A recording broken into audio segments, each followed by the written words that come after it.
بسم الله الرحمن الرحيم الحمد لله رب العالمين والصلاة والسلام على سيد الأشرف الأنبياء والمرسلين سيدنا محمد وعلى آله وأصحابه أجمعين أما بعد أعوذ بالله من الشيطان الرجيم بسم الله الرحمن الرحيم. We concluded last week's lesson by looking at the importance of taswiyatul sufuf, the importance of straightening the road when we stand for salah and when we stand for prayer. And I mentioned some hadiths such as Rasulullah sallallahu alaihi wasallam saying that those who don't straighten the road, that يُخَالِفَنَّ اللَّهُ بَيْنَ وُجُوهِكُمْ, that Allah subhanahu wa ta'ala will cause ikhtilaf and differences and will cause lack of ijtihad and unity between the Muslims. And in another hadith, Abu Mas'ud al-Ansari narrates that one of the reasons for the ikhtilaf and one of the reasons for the lack of unity and disunity amongst the Muslims is because something simple as standing straight and straightening the road, because we are not doing that, hence Allah subhanahu wa ta'ala has caused ikhtilaf and has caused differences in our hearts. That's why you see that one Muslim cannot agree with another Muslim. That's why we see that in one community, let alone in one community, in one masjid, there's so many ikhtilaf and there's so many differences. So we talked about the importance of taswiyatul sufuf in last week's lesson. Now in this week's lesson, what we're going to do is just going to look at some rulings with regards to straightening the road, and in particular tartibus sufuf, i.e. in terms of the order or the sequence when it comes to who should stand where behind the imam. Now we're going to start off with the first ruling, and the first ruling is that is an issue with regards to whether it is permissible to stand in a row by oneself when praying salah. So just say, for example, you come to the masjid and you see that the first saf is full, let's say the second saf is full, and there's no space for you to actually go and stand in the corner and pray salah.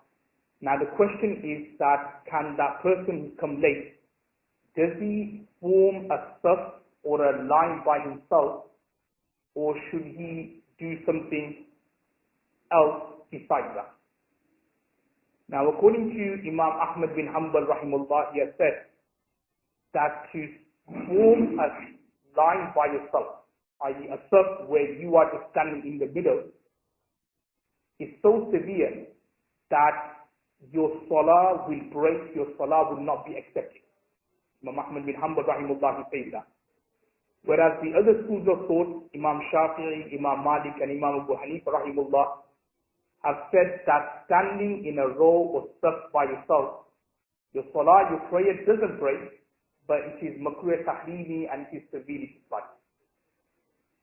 Now in that situation, what should an individual do? Sometimes it happens that you come to the masjid, you see the first row jam-packed, you can't, there's no space for you to sneak in, the second row is jam-packed, so what do you do in that situation? Now the Hanafi scholars have said that in that situation what you should do is, number one, see whether someone else is coming, and if somebody else is coming, then form a row and a saf with it. What I mean by that is that it could be so that you come to the masjid and somebody is in the wuzu area and you feel that within the next few seconds or so he's going to finish his wudu, he's going to come into the masjid. If that is the case, then you and that particular brother or individual should then join up and form the saf at the back. However, if that is not the case, just say you come to the masjid, there's no one in the wudu area, there's no one in the toilet, what should you do? Now in the Hanafi fiqh, the scholars have said that what you should do is that someone from the saf or the line in front of you, preferably from the right hand side, what you should do is that you should tap on someone's back and you should gesture him to move back. Tap on someone's back and then you indicate and you gesture him to come back, and then you will form a row with that particular individual. Now this is something which is very important, and sometimes what happens is that you come to the masjid and there's no one who in particular knows this particular ruling. So what then happens is that you see many brothers or individuals just like form a row by themselves at the end. So this is severely disliked. What should happen is that you try to tap someone from the back and then gesture him, indicate to him to move back. So he will move a couple of steps back and then you form a row and a saf with him. Saf or line means that you form it with another individual. You don't do it by yourself. So therefore it's very important that you gesture and then somebody will move back and then you and that individual will stand together and you will form the row and you will form the saf. If you feel that, say for example, the brother in front of you is not aware of this particular ruling. So if you feel that if I was to go and tap him on his shoulders, instead of moving back, he's going to break his salah and he's going to start shouting at you and saying to you that what have you done, why are you tapping me on my back for? So if you feel that may be the case, then in that situation it's permissible for you not to tap that individual on his back, but instead start and form a row on the back stuff, on the back line by yourself. So this is something which is very important. Obviously the whole idea of these dars and these halaqas and these gatherings is so that everybody knows the ruling, so that if in the future if somebody was to tap you on the back, then you know for what reason, so that you could then move to the back, move a couple of steps to the back, and then somebody will, and then that individual or brother will then stand next to you and then will form the row. Obviously people who are not aware of these rulings, then obviously if you were to tap them on the back, then instead of them moving back, most likely they're going to break the salah and start rebuking you and shouting at you and telling you that why have you tapped me on the back for? So if you feel that that may be the danger, that you come to a masjid where you don't know that whether this individual knows this particular ruling or not, then you'll be allowed to pray and stand in the last row or in the last saf by yourself and pray salah by yourself, and that would be permissible in that particular situation. So that's one ruling. The second ruling which needs to be highlighted here is that taswiyatul sufuf, straightening the row, making sure that the row in front is full before you start the other one, is very, very important. And this was already highlighted in the hadiths which we looked at in last week's lesson. Now this leads to another problem or another issue here, and that is that sometimes what happens, especially if it's for Fajr prayer, Zuhr prayer, Asr prayer, and Isha prayer, sometimes there may be individuals or brothers, they are praying the Sunnah, and they haven't finished their Sunnah yet. Let's say they're in the As-Sayyat position, and the Iqamat has started to form the rows for the Jamaat and the congregation. So I'll just give you an example. Just say there's a brother standing, say in the second saf, he's praying the Sunnah. Now the Imam is about to start his Salah, the congregation is about to start, they're slowly forming the rows. Now what normally then happens is that because there's a brother praying Salah there, you see like a gap in the first row, because no one wants to walk in front of that brother who is praying Salah. And obviously we're going to look at this later as well, that it's also makruh tahlibi, impermissible to walk in front of a musalli, someone who's praying Salah. Is severely disliked, and there are a lot of sins for a person who deliberately walks in front of a musalli. So what should an individual do in that situation, where there's somebody praying Salah behind? Do you cross across him and form the row, or do you just leave that particular place or that particular gap empty, but then bearing in mind some of the hadiths we read last week, such as any rows where there is a gap, then shaitan enters those gaps, and then he spreads his waswasas, and then he spreads his satanic intuition. So what does the individual do in that situation?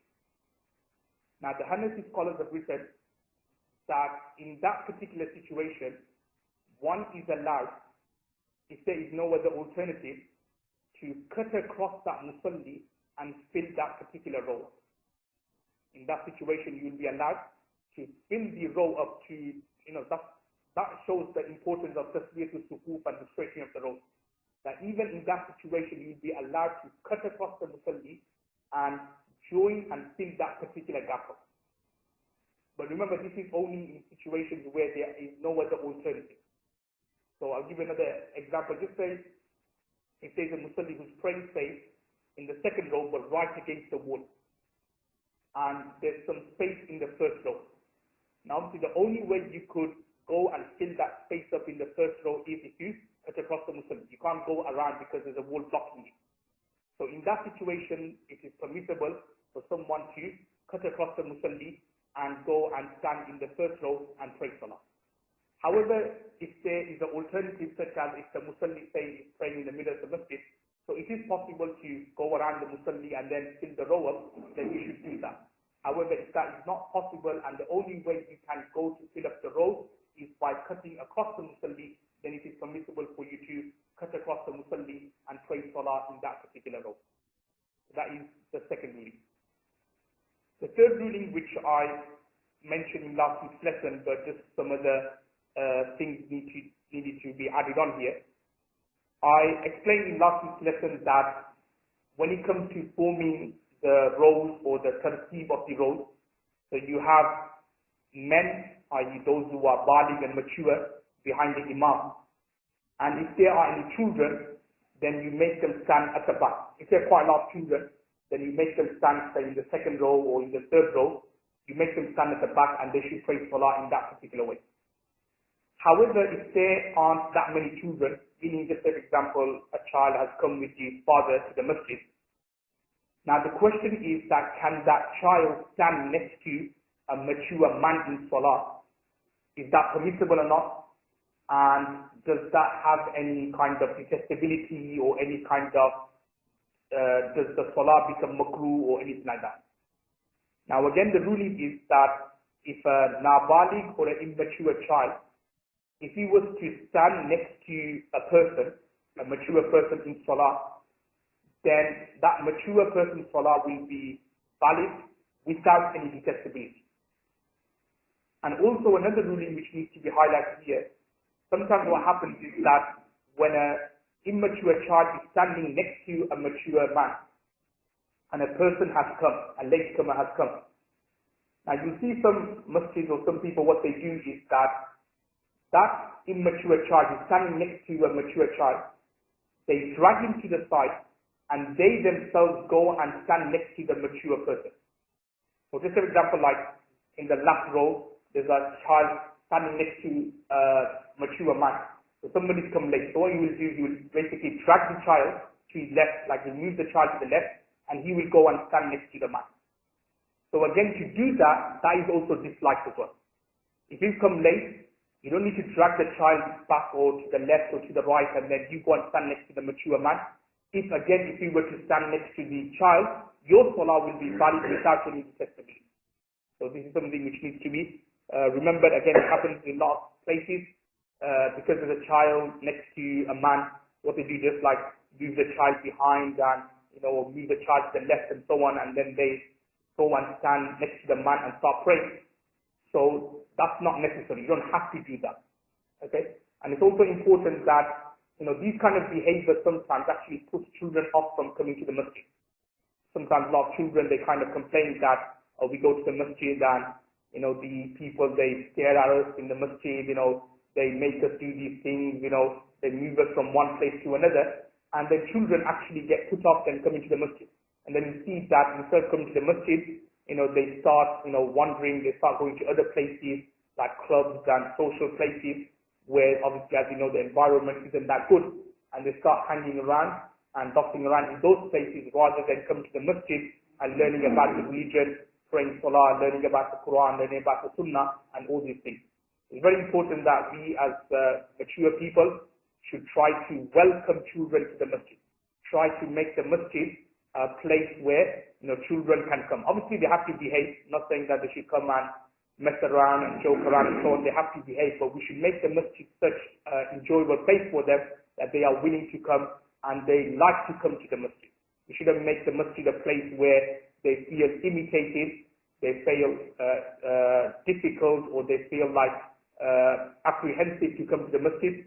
No feelings of like that should be there, but instead they should be happy and looking forward to come to the masjid.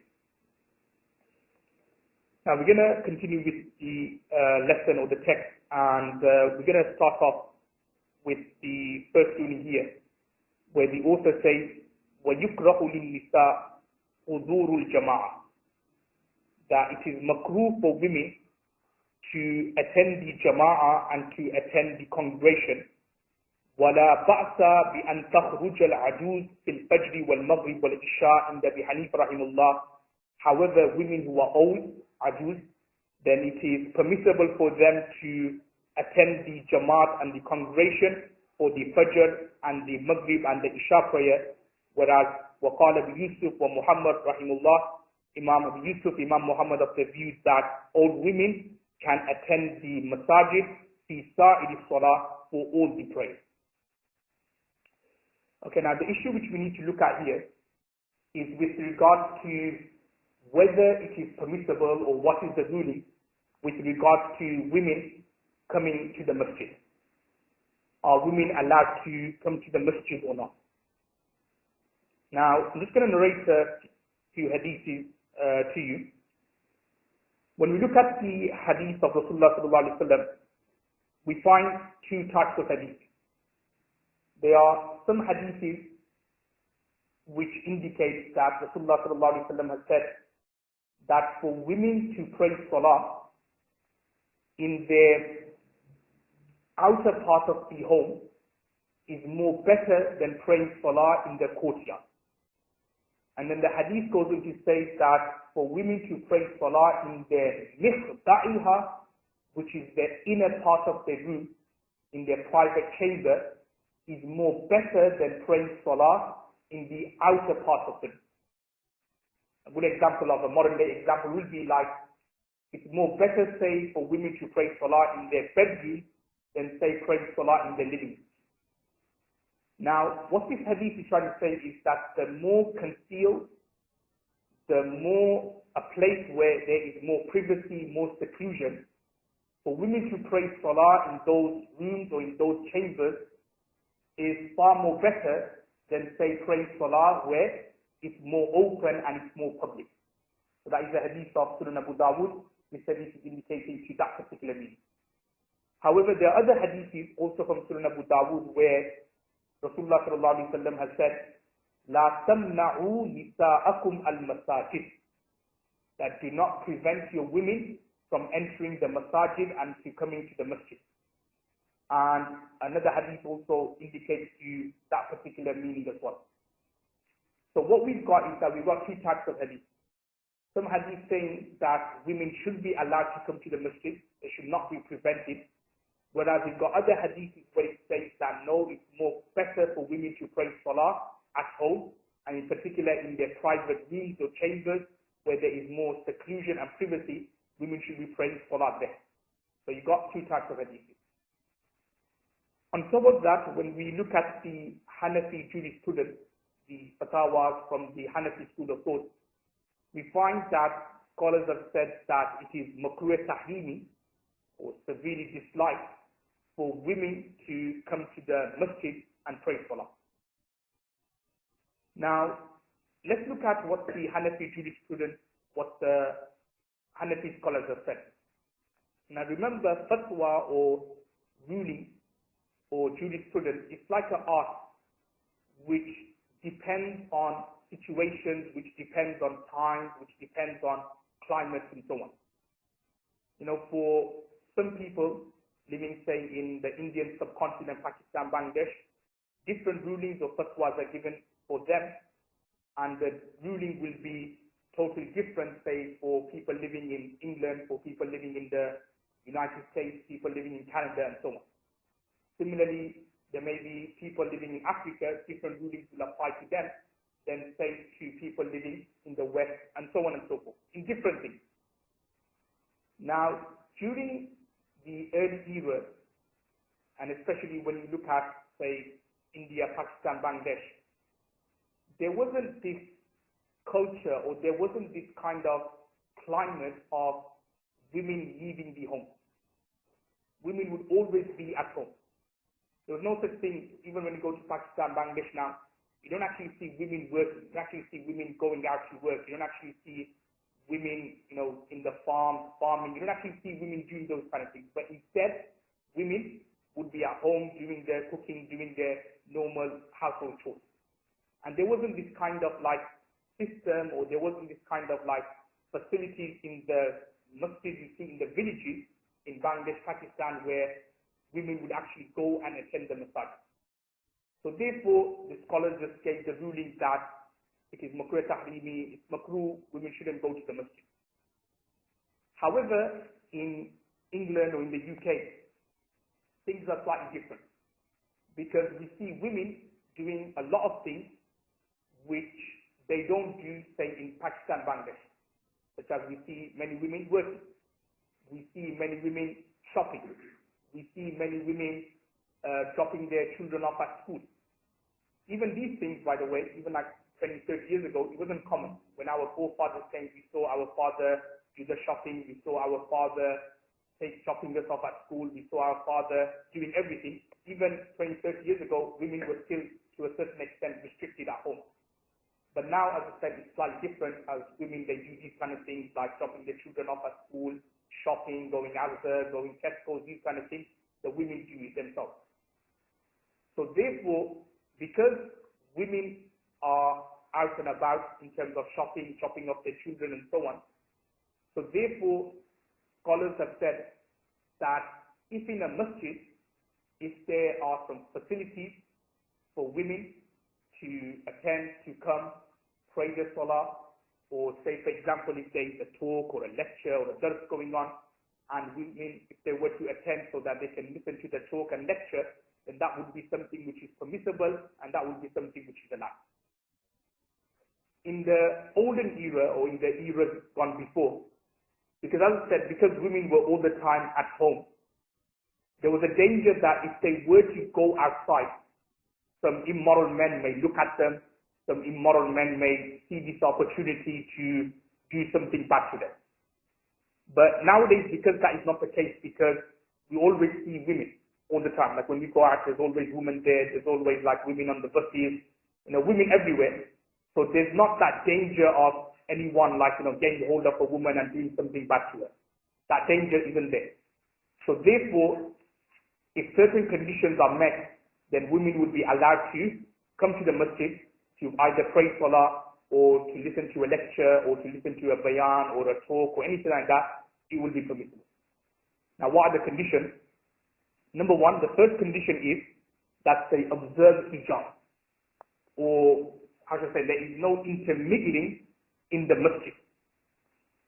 Sometimes what happens is that certain masajids, they allow women to come, but then the entrance is the same.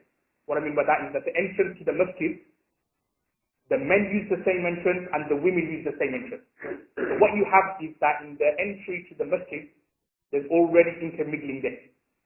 So that should not be allowed. As long as there are adequate, separate facilities, entrances for women to come, and that women come with hijab, that would be permissible.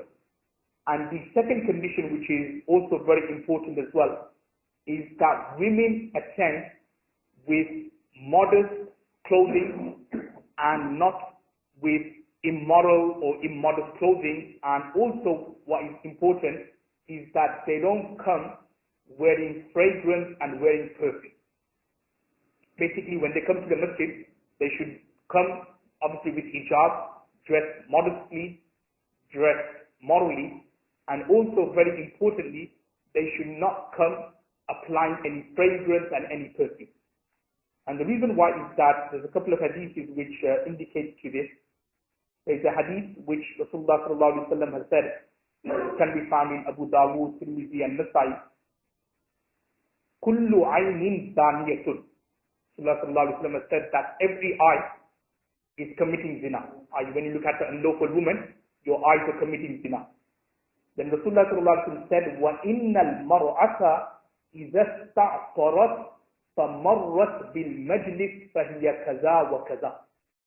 That a woman who applies perfume, ista'tarat means that who applies perfume, فَمَرَّتْ بِالْمَجْلِسِ, and then she goes by a group of men, فَمَرَّتْ بِالْمَجْلِسِ فَهِيَ كَذَا وَكَذَا, يعني ثانية, she is a fornicator.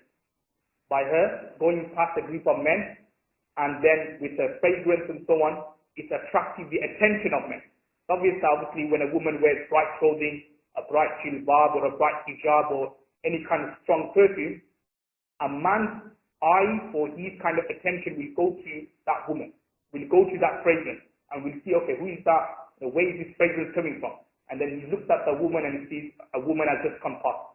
So if a woman does anything which attracts attention to her, then the hadith quite clearly says that such a woman is a zania and such a woman is a fornicator.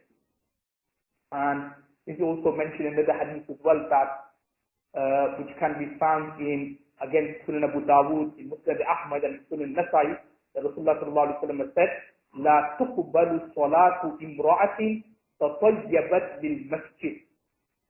That Allah subhanahu wa ta'ala would not accept the salah of a woman تطيبت, to apply perfume للمسجد, to come to the masjid.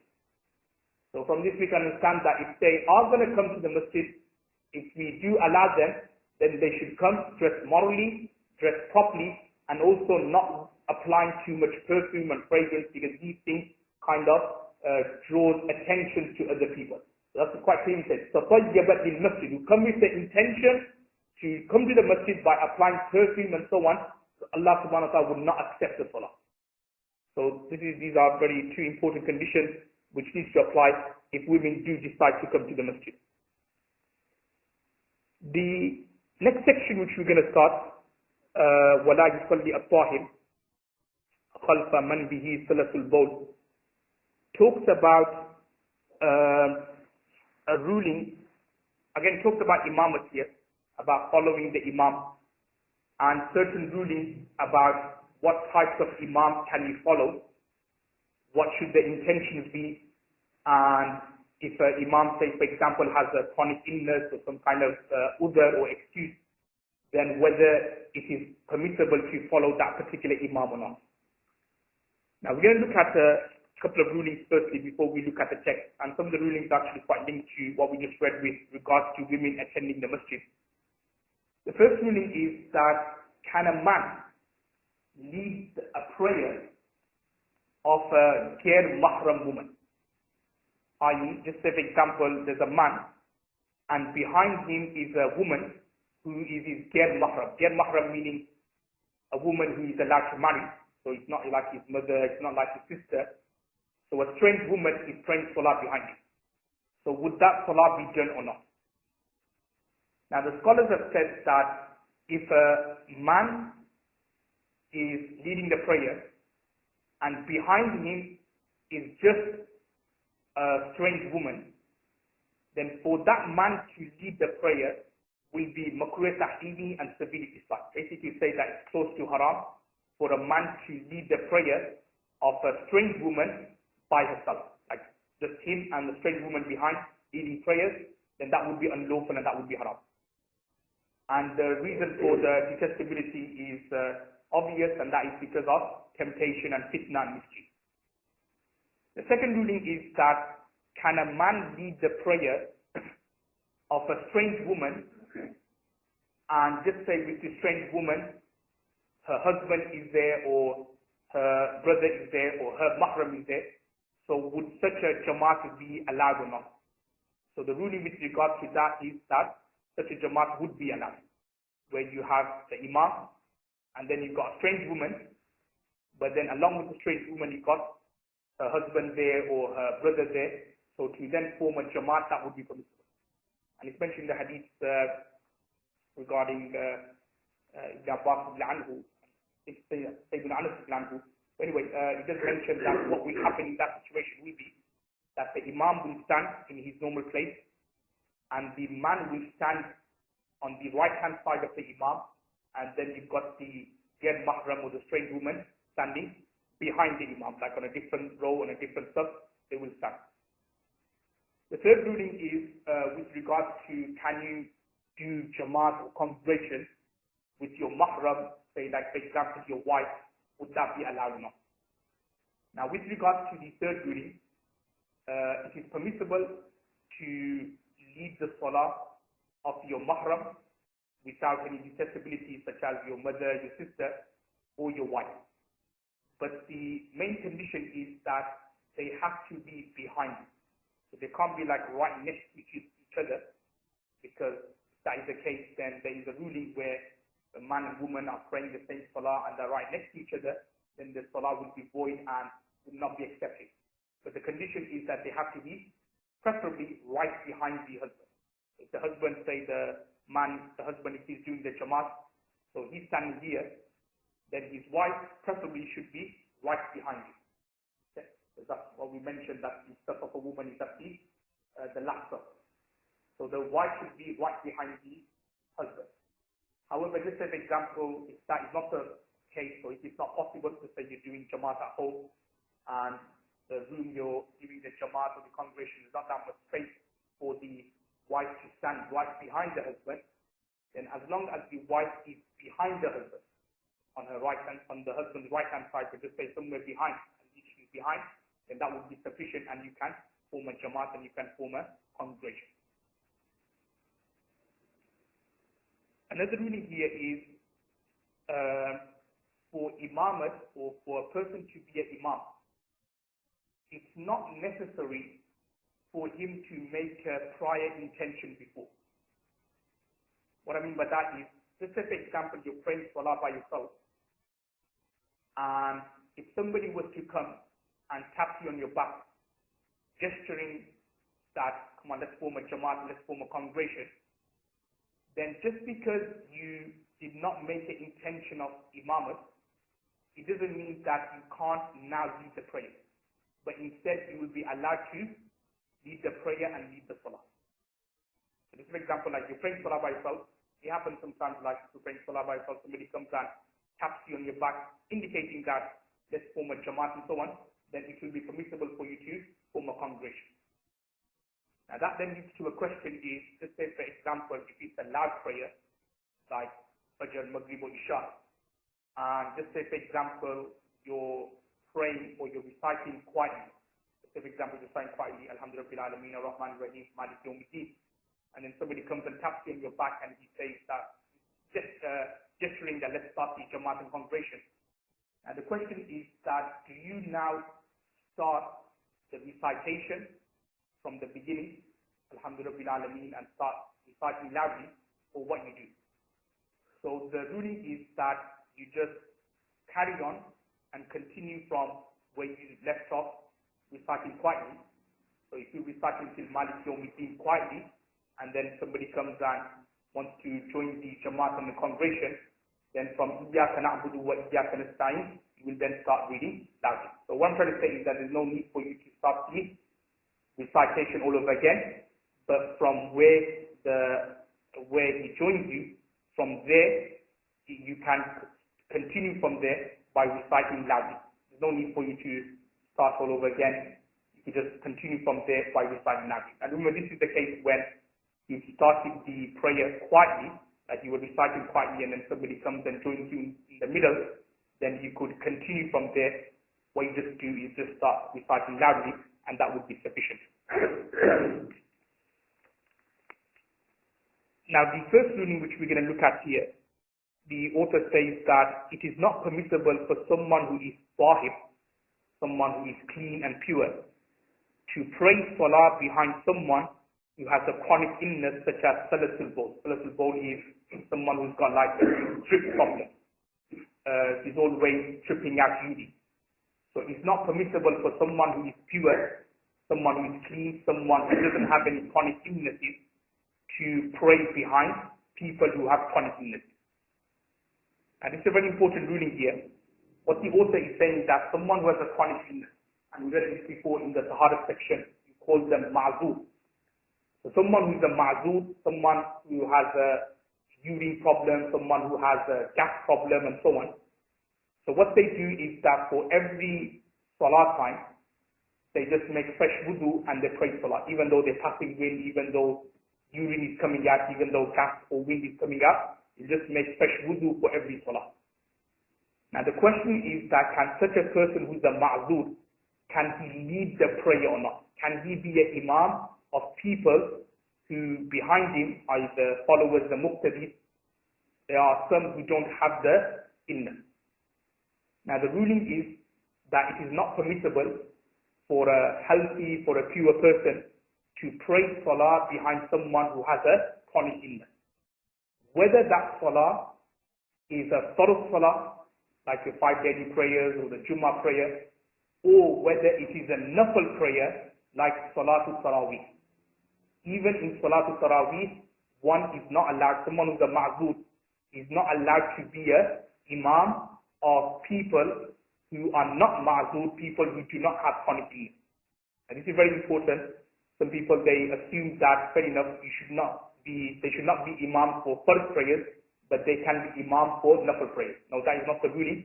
The ruling is that for all prayers, whether it is first prayer, whether it is nafil prayer, whether it's Salatul Tarawih or Qiyamul Layl or any other kind of prayers, it is not permissible, witr or anything, it's not permissible for someone who has a chronic illness, someone who is a ma'zud, to be an imam of people who don't suffer from this particular illness.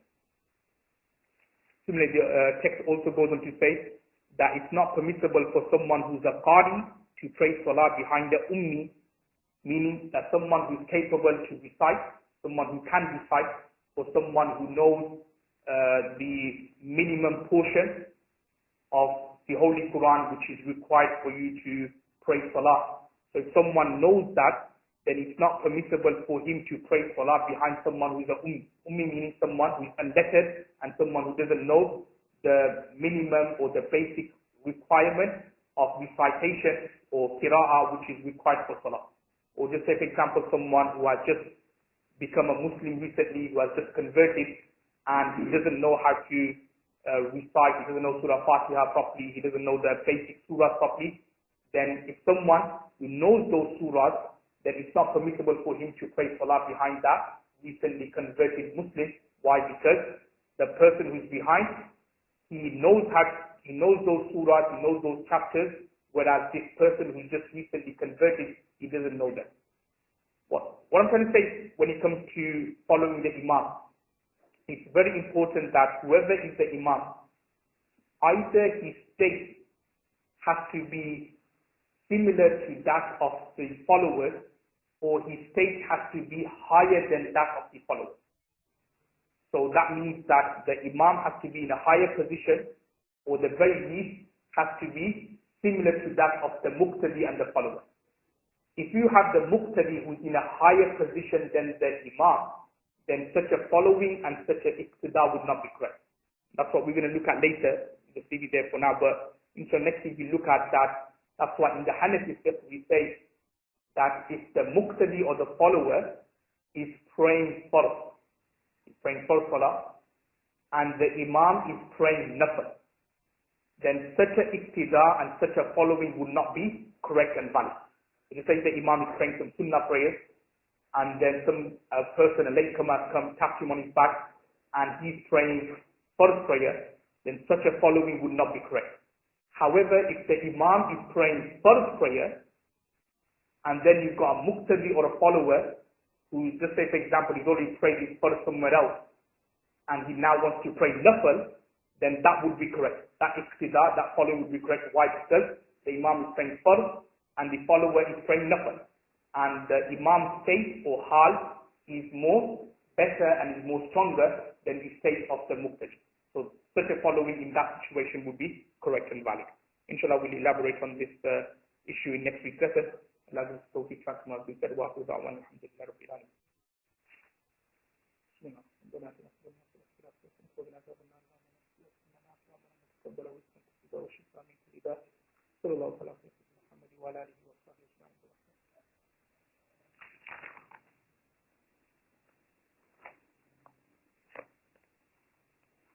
Brother, related to that.